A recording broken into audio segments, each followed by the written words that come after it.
पिछले 24 घंटों में आशा की एक किरण जरूर जगी थी कि शांति को एक मौका जरूर मिलेगा इस युद्ध में। अमेरिकी मीडिया यह भी खबर देने लगी कि प्रेसिडेंट डोनाल्ड ट्रंप अब अपना जो डेडलाइन है, जिसके बाद वो ईरान को स्टोन एजेस में बॉम्ब कर देंगे, उस डेडलाइन को पीछे ढकेलने के लिए तैयार हो रहे हैं। अगर उन्हें दिखता है कि ईरान की तरफ भी कोई शांति प्रस्ताव आ रहा है, अगर कुछ डील की बात हो रही है।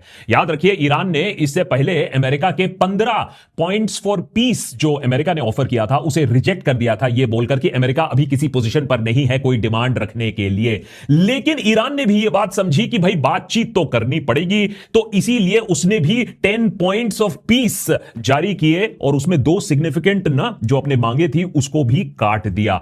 अब इस 10 पॉइंट ऑफ पीस को देखकर तो यह लग रहा था कि अमेरिका शायद यह बात मान जाएगी, कहीं ना कहीं एक सुलह हो सकता है, एक सीज फायर हो सकता है, खास करके जब अमेरिका ने भी देखा कि ग्राउंड इन्वेजन करना इतना आसान नहीं है। F-15 जो पायलट का रेस्क्यू है वो उसने दिखा दिया कि भैया ग्राउंड इन्वेजन इतना आसान नहीं होने वाला है। लेकिन पिछले कुछ घंटों में जो डेवलपमेंट्स हुई हैं, जो गतिविधियां हुई हैं, जो बयानबाजी हुई है, उससे समझ में आ रहा है कि अमेरिका ने भी ये 10 पॉइंट्स ऑफ पीस ईरान का सिरे से खारिज कर दिया है। डोनाल्ड ट्रंप सुबह सुबह उठते ही एक नया ट्वीट करते हैं, जिससे बात साफ हो जाती है कि यह युद्ध और भी आगे बढ़ने वाला है। डोनाल्ड ट्रंप ट्रुथ सोशल पर ट्वीट करके लिखते हैं कि पूरी सिविलाइजेशन आज रात को मिटने वाली है, वो कभी वापस नहीं आने वाली है। और इसके बाद क्या होगा, डोनाल्ड ट्रंप खुद कह रहे हैं कि उन्हें मालूम नहीं है। लेकिन हो सकता है एक रेजिम चेंज हो, कोई स्मार्टर, लेस रेडिकलाइज्ड लोग सत्ता में आए और उसके बाद देश का भी कुछ भला हो सकता है। लेकिन वो तो हमें रात को ही पता चलेगा जब बमबारी होगी। सबसे कॉम्प्लेक्स जो हिस्ट्री है, ये जो years of extortion corruption Iran का है, वो अब खत्म हो जाएगा। God bless the great people of Iran. वैसे डोनाल्ड ट्रंप जिस सिविलाइजेशन को खत्म करने की बात कर रहे हैं, वो सिविलाइजेशन 6000 साल पुराना है। डोनाल्ड ट्रंप बार बार कंफ्यूज कर जाते हैं सरकार, सिविलियन और सिविलाइजेशन के बीच में। लेकिन ये जो 10 पॉइंट थे, इससे आशा की किरण जगी क्यों थी? ये 10 पॉइंट्स जल्दी से समझने की बहुत जरूरत है, क्योंकि अगर इसे भी नहीं माना अमेरिका ने, तो इसके बाद कोई सुलह होने का खास चांस नहीं है। पॉइंट नंबर 1 जो ईरान ने बोला, वो बहुत ही सिंपल था। हमें आप आयरन क्लैड गारंटी दीजिए कि ईरान के ऊपर इस तरीके से उठकर आप अटैक ना करोगे, ना कि इजराइल इस तरीके से अटैक करेगा। नंबर 2, भाई परमानेंट एंड टू वॉर चाहिए। ये सब सीज फायर, टेम्पररी ट्रूस हमें नहीं चाहिए। गाजा लेबनान में देख लिया है तुम्हारी बदमाशी, या तो पूरा एंड करो या तो मत करो। नंबर 3, इजराइल के जो स्ट्राइक्स हैं लेबनान पर भी बंद होने होंगे। याद रखिए, लेबनान को भी याद रख रहा है ईरान इस समय। नंबर 4, सारे के सारे यूएस सैंक्शंस को भी अब हटाना पड़ेगा ईरान के ऊपर। सिर्फ न्यूक्लियर रिलेटेड सैंक्शंस नहीं, सारे सैंक्शंस जो क्रिपलिंग सैंक्शंस है। नंबर 5, सारी रीजनल फाइटिंग जो ईरान के एलाइज हैं, प्रॉक्सी हैं, या जिसे रेजिस्टेंस ग्रुप्स कहा जाता है, हूतीज, हिजबुल्लाह, उनके खिलाफ भी सारा एक्शन आपको रोकना पड़ेगा। नंबर 6, ईरान इसके बदले में स्ट्रेट ऑफ हॉर्मूज को खोल देगा, ब्लॉकेड हटा देगा। नंबर 7, ईरान $2 मिलियन का ट्रांजिट फी लगाएगा बड़े बड़े शिप्स के ऊपर। इस फीस को नंबर 8 स्प्लिट किया जाएगा ओमान और ईरान के बीच में। नंबर 9 बहुत इंपॉर्टेंट है, ईरान रूल्स और प्रोटोकॉल एस्टैब्लिश करेगा इस पैसेज को सेफ बनाने के लिए। और नंबर 10, ये जो पैसा आएगा, इससे ईरान अपना रिकंस्ट्रक्शन करेगा, वॉर डैमेज इंफ्रास्ट्रक्चर को रिकंस्ट्रक्शन करेगा। इसका मतलब है जो 2 मेजर क्लाइम डाउन है। नंबर 1, ईरान अब डिमांड नहीं कर रहा है कि अमेरिका इजराइल रेपरेशंस दे, भरपाई करे। इसी पैसे से, हॉर्मूज के टोल से, वो अपने देश को फिर से बनाएगा। और दूसरी बड़ी बात जो उसने कहा था कि अमेरिका को पूरी गल्फ से हटना पड़ेगा, उस डिमांड से अब ईरान पीछे हट रहा है। वो डिमांड एक्सेप्टेबल भी नहीं था अमेरिका के लिए। तो ये बहुत बड़ी उपलब्धि थी, लेकिन लगता है कि ये बातें किसी को माननी ही नहीं थी, इसको कंसिडर ही नहीं किया गया, डिबेट ही नहीं किया गया। अब खबर यह है कि खर्ग आइलैंड पर ऑलरेडी अटैक शुरू हो चुका है और इस ग्राउंड इन्वेजन भी किसी समय भी हो सकता है। ईरान ने भी रिस्पॉन्ड करके शिराज, जो उनके शिराज पेट्रोकेमिकल फैसिलिटी पर अटैक हुआ था, उसके बदले में आईआरजीसी कह रहा है कि हमने भी सऊदी अरेबिया के पेट्रोकेमिकल फैसिलिटीज पर अटैक किया है। तो क्लियरली ये वॉर अब आउट ऑफ कंट्रोल जा रहा है, इस पर कोई डाउट नहीं है। और अगर इसी तरीके से युद्ध और एस्केलेट होता रहा तो पूरी दुनिया इसके चपेट में आएगी और आप और मुझ पर भी बहुत ज्यादा इंपैक्ट पड़ने वाला है। इस सब के बारे में आज बात करेंगे देशभक्त पर। लेकिन दुनिया भर में एक और जंग भी छिड़ी हुई है और वहां आप हार नहीं सकते हो। जंग उनके बीच में जो एआई जानते हैं और जो रिडंडेंट हो रहे हैं एआई की वजह से। एआई की वजह से आज एक के बाद एक इंडस्ट्री रीशेप हो रही है। कई कंपनीज एआई को यूज करके अपने बिजनेसेस का प्रॉब्लम सॉल्व कर रही है। आप भी एआई के फील्ड का एक हिस्सा बन सकते हो और इसमें आपकी मदद करेगा आउटस्किल, जो आज के हमारे एपिसोड के पार्टनर्स हैं। आउटस्किल का एक 2 दिन का लाइव एआई ट्रेनिंग प्रोग्राम हो रहा है इस सैटरडे और संडे सुबह 10 बजे से लेकर शाम के 7 बजे। वैसे तो इस ट्रेनिंग की फी है 10,000 रुपए, लेकिन देशभक्त सब्सक्राइबर्स के लिए आउटस्किल ने इसे एब्सोल्युटली फ्री ऑफ कॉस्ट रखा है। इस 16 घंटे की ट्रेनिंग में आप 10 से ज्यादा टूल्स के साथ एआई को एक पर्सनल असिस्टेंट कैसे बनाते हैं वो सीखोगे, प्रॉम्प्ट इंजीनियरिंग मास्टर कैसे करना है वो सीखोगे, रेपिटेटिव टास्क को बिना किसी कोडिंग के ऑटोमेट कैसे करना है, प्रोफेशनल प्रेजेंटेशन, इमेजेस, वीडियोस कैसे बनाना है, एआई एजेंट्स आप कैसे डेवलप कर सकते हो ये भी सीखोगे। 40 देशों से 1 करोड़ प्रोफेशनल्स ने ये ट्रेनिंग अटेंड किया हुआ है। चाहे आप किसी भी फील्ड में हो, ये फ्री ट्रेनिंग आपके लिए है, आपके करियर को फ्यूचर प्रूफ बनाने के लिए, एआई को समझने के लिए। बस डिस्क्रिप्शन में दिए गए लिंक को आपको जाकर क्लिक करना है, ट्रेनिंग के लिए आपको साइन अप करना है। याद रखिए, it's absolutely free of cost. Don't miss out this great opportunity. जब ईरान का ये 10 पॉइंट्स फॉर पीस आया तो खबर ये आई कि vice president JD Vance president Trump को बोल रहे थे ये सरप्राइजिंगली रीजनेबल है। ये बात रीजनेबल कही जा रही है, ये 10 पॉइंट्स को हम एक्सेप्ट कर लेते हैं, शांति की तरफ बढ़ सकते हैं। विटकॉफ और कुशनर, 2 लोग, ये 2 इंसान, ये 2 प्राणी ट्रंप को युद्ध में ढकेलने में काफी बड़ा रोल इन्होंने प्ले किया था। इन्होंने भी ट्रंप से अपेरेंटली कहा है कि डील कर लो ईरान के साथ। लेकिन एज यूजुअल नेतन्याहू और नेतन्याहू के पालतू लिंडजी ग्रेहम, जिनकी लॉयल्टी इजराइल के साथ ज्यादा है, अमेरिका के साथ कम है, उन्होंने कहा नहीं नहीं, हमें यह सब शांति वांति की कोई जरूरत नहीं है, हम और भी बम गिराएंगे। अब ये ऑब्वियसली इजराइल चाहता नहीं है कि ये युद्ध है जो खत्म हो, क्योंकि वो तो कॉन्स्टेंटली उसे लग रहा है ये फ्री में उनको सपोर्ट मिल रहा है अमेरिका का। इरानियन लीडर्स को वो पैसे में ही मार रहे हैं, ऐसा मौका फिर से ना मिलेगा, ट्रंप जैसा प्रेसिडेंट फिर से ना मिलेगा। तो वो तो सब कुछ कोशिश कर रहे हैं युद्ध को और एम्पलीफाई करने के लिए, ईरान को और उत्तेजित करने के लिए, क्योंकि जब तक ईरान रहेगा तब तक उस क्षेत्र में वो अपना एक वर्चस्व, एक पावर नहीं बना पाएगा। और इसीलिए लगता है कि ट्रंप को उन्होंने इन्फ्लुएंस कर लिया है। इतनी सारी मशीनरी का लॉस हुआ है, जाने भी गई हैं, लेकिन लग रहा है कि ट्रंप अभी भी इसे झेलने को तैयार है। ट्रंप की लॉसेस बढ़ रही हैं। लोगों को लग रहा था कि इकोनॉमी की हालत देखकर, फ्यूल प्राइस की हालत देखकर, स्टॉक मार्केट को देखकर और ये जो जान और माल का नुकसान हो रहा है उसे देखकर ट्रंप मान जाएगा। ट्रंप एक चीज मानता है और पैसे को छोड़कर अपनी पॉपुलैरिटी, वहां पॉपुलैरिटी भी अमेरिका में ट्रंप की इतनी नीचे हो रही थी, मिड टर्म इलेक्शन सामने आ रहे थे, इंप्लॉयमेंट नंबर्स ठीक नहीं लग रहे थे, लेकिन तब भी लग रहा है कि ट्रंप अभी भी अड़े हुए हैं, क्योंकि जैसे ही वो पीछे हटेंगे उनकी नाक कट जाएगी और उनके लिए उनका ईगो और नाक बहुत इंपॉर्टेंट है। उधर इंग्लैंड भी, सोचिए इतना पुराना एलाय, इंग्लैंड भी कहने लगा देखिए आपके बॉम्बर्स तो हमारे देश से उड़ रहे हैं, बमबारी कर रहे हैं, लेकिन अगर आप सिविलियन इंफ्रास्ट्रक्चर पर बमबारी करोगे तो हाँ, आपके बॉम्बर्स हम अपने एयरफील्ड से टेक ऑफ करने नहीं देंगे। तो यहां इंग्लैंड तक ने भी कुछ गट्स दिखाया कि भाई अमेरिका जो कर रहा है वो गलत कर रहा है। डोनाल्ड ट्रंप थोड़ा सा तो जरूर हिले, बोला कि हां ये जो 10 पॉइंट आए हैं सिग्निफिकेंट है, लेकिन नॉट गुड इनफ है, मैं इससे अभी खुश नहीं हूं, मुझे और भी ज्यादा कुछ चाहिए। उधर ईरान ये सारी बातें नहीं सुन रहा था। उसे मालूम है कि ये ट्रंप की डिलेइंग टैक्टिक्स है कि भाई हम अशांति की आशा करते रहेंगे, हमारे लोग और मरते रहेंगे। इसीलिए आईआरजीसी के एरोस्पेस कमांडर ने पहले ही ऐलान कर दिया है कि अब हम नए फेज ऑफ वॉर में घुस चुके हैं। एक ट्विन लॉन्चर का एक वीडियो भी रिलीज किया गया है जिसमें फतेह और खाइबर शेकन मिसाइल को फायर किए जा रहे हैं। ये ईरान के सबसे डेडली मिसाइल्स हैं।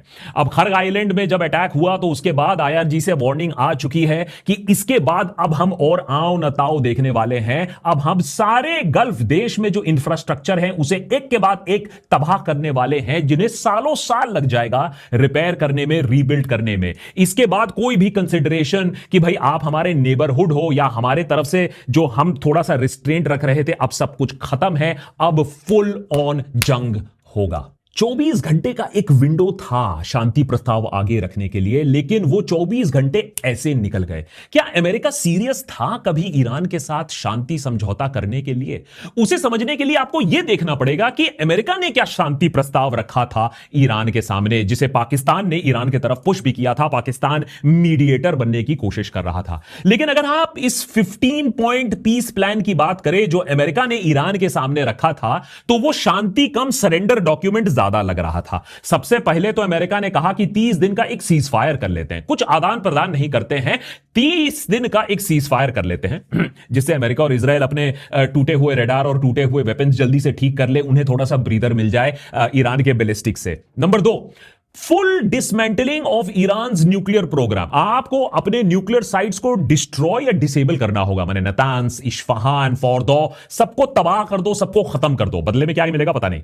Number 3, permanent ban on nuclear weapon. आप बात ही नहीं कर सकते हो न्यूक्लियर वेपन के बारे में, और आपने जो इतने सालों से लगाकर इनरिच्ड यूरेनियम बनाया था, जो स्टॉकपाइल बनाया था, उसे इंटरनेशनल एटॉमिक एनर्जी एजेंसी को देना पड़ेगा, माने अमेरिका को ही देना पड़ेगा। और आपके पास जीरो इनरिचमेंट फैसिलिटीज इसके बाद अलाउड होगा। सारी IAEA मॉनिटरिंग करेगी। माने बेसिकली ये जो कंडीशंस है काफी ह्यूमिलिएटिंग है। ऐसा लगता है कि अमेरिका ने ईरान को हरा दिया है और ईरान ने सरेंडर करके ये सारी चीजों पर दस्तखत किया है, अगर ऐसा होता। नंबर 4, सारी बैलिस्टिक मिसाइल पर लिमिटेशन लगनी होंगी। माने बेसिकली ईरान आपको सरेंडर कर देगा अपनी सिक्योरिटी अमेरिका को। जिस बैलिस्टिक के वजह से वो गाजा ना बना, जिस बैलिस्टिक की वजह से वो एक और लेबनान ना बना, अब कहा जा रहा है कि नहीं, आप मिसाइल नहीं बना सकते हो। नंबर 5, आपको सारे अपने प्रॉक्सीज, अपने resistance axis, Hezbollah, Houthis, Iraqi militias को सपोर्ट खत्म करना पड़ेगा। Number 6, immediate full reopening of strait of Hormuz. माने आप खोल दो बिना किसी कंसिडरेशन के, आप बस खोल दो। ऐसा ईरान क्यों करेगा भैया, युद्ध हारा तो है नहीं वो। इसके बदले में वेगली लिखा गया था कि हम न्यूक्लियर रिलेटेड सैंक्शंस हटा देंगे और यूएस असिस्टेंस देगा ईरान को सिविलियन न्यूक्लियर पावर। माने अगर आप एनर्जी बनाना चाहते हो न्यूक्लियर से, तो अमेरिका आपको देगा, अमेरिका की बदौलत आप अपने पावर प्लांट्स चला सकते हो। बताइए कितने भरोसे की बात है। अमेरिका शायद अभी तक नहीं समझ पाया है कि उसका जो एटीट्यूड है, उसकी जो भाषा है, वो इंपीरियलिस्ट लैंग्वेज बोलता है। ईरान ने ऑब्वियसली ये कंडीशंस रिजेक्ट कर दिए, क्योंकि ये तो सरेंडर ही होने वाला था, ये कह के कि अमेरिका के पास इतना पावर नहीं है कि वो ऐसे टर्म्स हमारे ऊपर डिक्टेट कर पाए। लेकिन बदले में ईरान ने जो 10 पॉइंट पीस प्लान भेजा था, वो काफी टोन्ड डाउन था, क्योंकि ईरान भी तो ब्रंट ले रहा है भाई बॉम्बिंग का। ईरान में भी तो लोग मर रहे हैं, इंफ्रास्ट्रक्चर तबाह हो रहा है, इकोनॉमी क्रश की जा रही है सैंक्शन से, और उसके बाद ये जो हॉर्मुज बंद है, इससे उनको भी घाटा हो रहा है। और अब जब खर्ग आइलैंड पर जिस तरीके से अटैक की बात आ रही है और ग्राउंड ट्रूप्स की बात आ रही है, माने ईरान कुछ भी तेल एक्सपोर्ट नहीं कर पाएगा। तो ईरान को भी शांति प्रस्ताव चाहिए। ईरान भी बात करने पर मजबूर हो रहा है, लेकिन सरेंडर करने पर वो राजी नहीं होगा। ईरान के जो प्रॉक्सीज हैं, उनकी हालत भी काफी टाइट है, उन पर भी सालों से इजराइल ने बमबारी करके रखी है। तो हॉर्मुज कार्ड इंडेफिनिटली तो खेल नहीं सकता है, ईरान ये बात जानता है। इसीलिए पिछले 24 घंटों में हम देख रहे थे शांति का एक चांस जरूर बन रहा था। हम एक लास्ट विंडो फॉर डिप्लोमेसी में बैठे थे, लेकिन अब लग रहा है कि ट्रंप को वो डिप्लोमेसी पसंद नहीं है, या फिर हो सकता है स्टॉक मार्केट में सत्ता खेलने के लिए फिर से वो ये सारी बयानबाजी कर रहे हैं और कोई ना कोई यू टर्न फिर से आएगा। लेकिन अगर यू टर्न नहीं आता है और ट्रंप सच्ची में अपनी स्टोनेज वाली धमकी पर काम करना शुरू कर देते हैं, तो इसका मतलब है जो ईरान की सारी पावर प्लांट्स हैं, ब्रिजेस हैं, सिविलियन इंफ्रास्ट्रक्चर है, रेलवेज है, सब कुछ तबाह होने वाला है अगले कुछ घंटों में। खर्ग पर अटैक ऑलरेडी शुरू हो चुका है, रेलवे लाइंस पर इजराइल ने अटैक पहले ही शुरू कर दिया है। यानी अभी तो ट्रंप की जो धमकी है उस पर अमल किया जा रहा है। Every bridge in Iran will be decimated by 12 o'clock tomorrow night, where every power plant in Iran will be out of business. It will take them 100 years to rebuild. पिछले 2 दिनों में जो हुआ उससे एक बात भी साफ है कि अभी फुल ऑन ग्राउंड इन्वेजन तो हो नहीं सकता है और लो फ्लाइंग अटैक भी नहीं हो सकता है। इसका मतलब अमेरिका अपने बड़े बड़े हाई ऑल्टीट्यूड बॉम्बर्स का इस्तेमाल करेगी, बड़े बड़े बम गिराएगी 40,000 फीट की ऊंचाई से। इसका मतलब है और भी सिविलियंस मारे जाएंगे। ये टारगेटेड अटैक्स नहीं होंगे, जिसे आप कह सकते हो वॉर क्राइम्स है, लेकिन आज वॉर क्राइम्स के बारे में कौन सोचता है। अब इजराइल ने भी सबसे बड़ा जो पेट्रोकेमिकल प्लांट है ईरान का, उसको भी डिस्ट्रॉय कर दिया है। इजराइल कह रहा है हम सिस्टमैटिकली IRGC की मनी मशीन को हम खत्म कर रहे हैं। इन रिटेलिएशन जो ईरानियन फोर्सेस हैं, उन्होंने गल्फ में जो एसेट्स हैं, जो प्रॉक्सीज हैं, उन्हें भी अटैक करना शुरू कर दिया है। ईरान के पार्लियामेंट के स्पीकर ने कहा है ये जो पागलपंती अमेरिका कर रहा है, जो ट्रंप कर रहा है, जो रेकलेसनेस कर रहा है, उससे हम पूरे रीजन को तबाह कर देंगे। गल्फ में पूरा आग धू धू करेगा। और इसका मतलब है कि पेट्रोल, ये जो ऑयल प्राइसेस हैं वो $150 से $200 प्रति बैरल जा सकता है, ग्लोबल रिसेशन आ सकता है। विक्टर ओरबान तो पहले ही कह चुके हैं कि यूरोप अपने सबसे बदतर एनर्जी क्राइसिस की तरफ चल चुका है, इसे रोकने की इमीडिएटली दरकार है। तो हमारे ऊपर तो आएगी बहुत खराब सिचुएशन, लेकिन यूरोप भी काफी खराब सिचुएशन में रहेगा। रीजनल वॉर बढ़ेगा, हिजबुल्लाह और भी ज्यादा एक्टिव हो जाएगा, हूतीज इसमें मिल जाएंगे। अगर यह युद्ध चलता रहे तो ईरान भी अपना न्यूक्लियर प्रोग्राम को रिएक्टिवेट करने की कोशिश करेगा। अमेरिका का खर्चा बढ़ता रहेगा इस युद्ध में फंसे रहने का, और उधर एक ग्लोबल एनर्जी क्राइसिस होता रहेगा। रशिया, चाइना को भी इन्वॉल्व होना पड़ेगा। अब फाइनली अगर ट्रंप आज पीछे हटता है तो वो अपने आप को कमजोर महसूस करेगा, आगे बढ़ता है तो वो रेकलेसनेस हो जाएगा। लेकिन ट्रंप बिंग ट्रंप शायद अभी वो रेकलेसनेस का रास्ता चूज करेगा। जो डिप्लोमेसी की होप जो थी वो अब कुछ ही घंटों में अब पूरी ही खत्म हो जाएगी। हम अभी भी आशा करते हैं कि एक लास्ट मिनट कहीं डील हो जाए। अगर ईरान के इस 10 पॉइंट प्लान को माना जाए तो काफी एक वर्केबल ऑफ रैंप बन सकता है, दोनों विक्ट्री बोलकर पीछे हट सकते हैं। लेकिन क्या ट्रंप इस पे वैल्यू देखेंगे? क्या ट्रंप का ईगो इसे अलाउ करेगा? लगता नहीं है, और लग ये रहा है कि हम एक और dangerous phase of this war में घुस रहे हैं। लेकिन याद रखिए, ईरान बात तो करेगा लेकिन सरेंडर कतई ही नहीं करेगा। तो इसका मतलब है यह युद्ध एक लॉन्ग प्रोलॉन्ग्ड स्ट्रेच में भी जा सकता है। इस युद्ध के बारे में और भी अपडेट्स हम यहां जारी रखेंगे देशभक्त पर, लेकिन आशा यही करेंगे कि कम से कम कुछ सेंस कहीं ना कहीं प्रिवेल करे। नहीं तो आने वाले हफ्तों में आप अपनी पर्स जरूर टाइट कर लीजिएगा। पेट्रोल के दाम इलेक्शन के बाद ताबड़तोड़ बढ़ने वाले हैं।